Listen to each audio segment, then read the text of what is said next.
मैं तो सलाम करता हूँ कि हमें ऐसे मुख्य न्यायाधीश मिले हैं जिनमें सच कहने की हिम्मत है। तो यहाँ तो प्रधानमंत्री ही झूठ बोलते रहते हैं।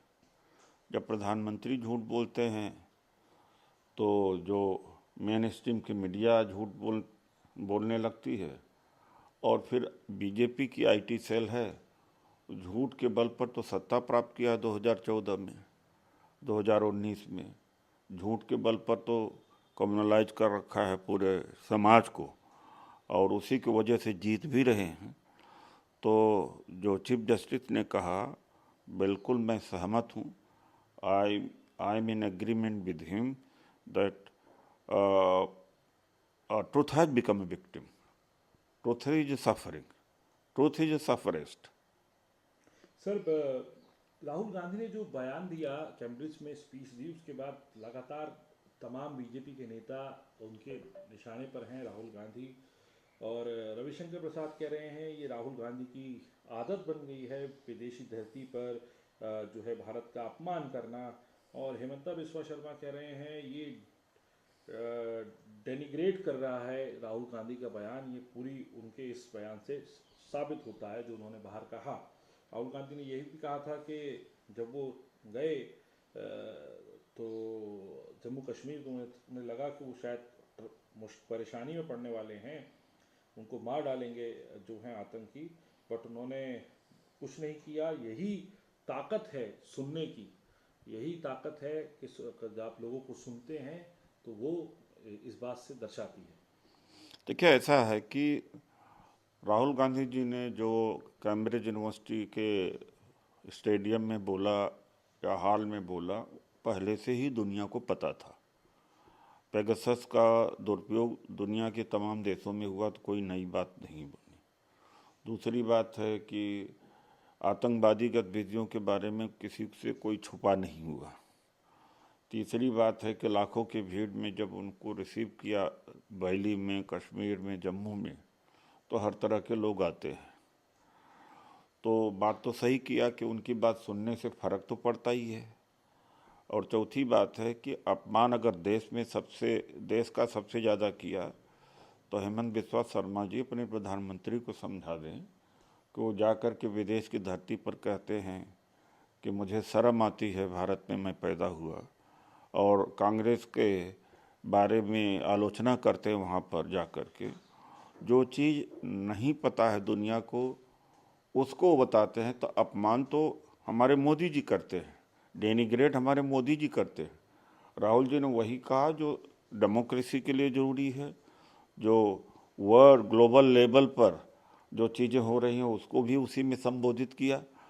तो पहले सबसे गिरवान में झांक कर के देखे कि जब प्रधानमंत्री जी ने जब कहा था कि भारत में पैदा हुआ शर्म आती है, उससे क्या भारत की प्रतिष्ठा बढ़ी थी? कांग्रेस के बारे में बार बार बोलते रहे, उससे भारत की प्रतिष्ठा बढ़ी थी।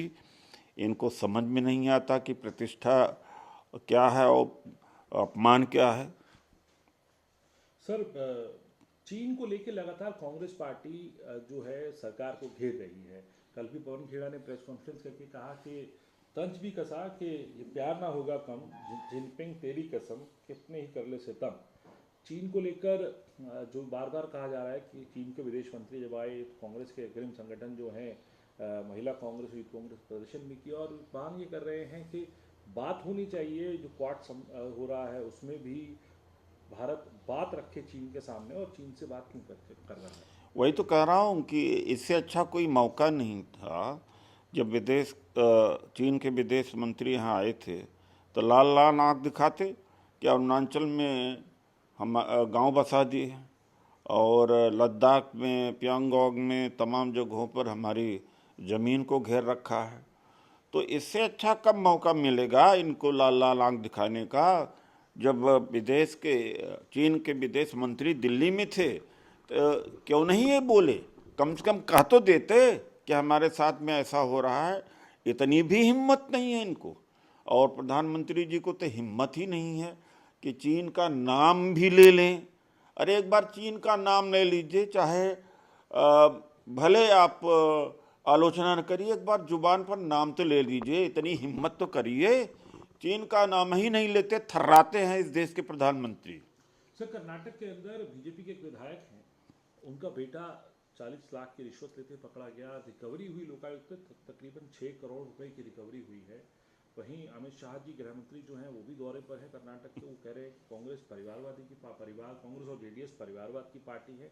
सिद्धरामैया जी को सवाल करते हुए उन्होंने कहा कि वो एटीएम बनकर रह गए थे, परिवार के लिए भ्रष्टाचार करते थे और दिल्ली में एक परिवार के लिए एटीएम बनकर रहे। बीजेपी के एटीएम रेड्डी ब्रदर्स येदियुरप्पा रहे हैं, जो कि प्रामाणिक है, पूरी दुनिया जानता है और प्रमाण दिया है अमित शाह जी ने ही।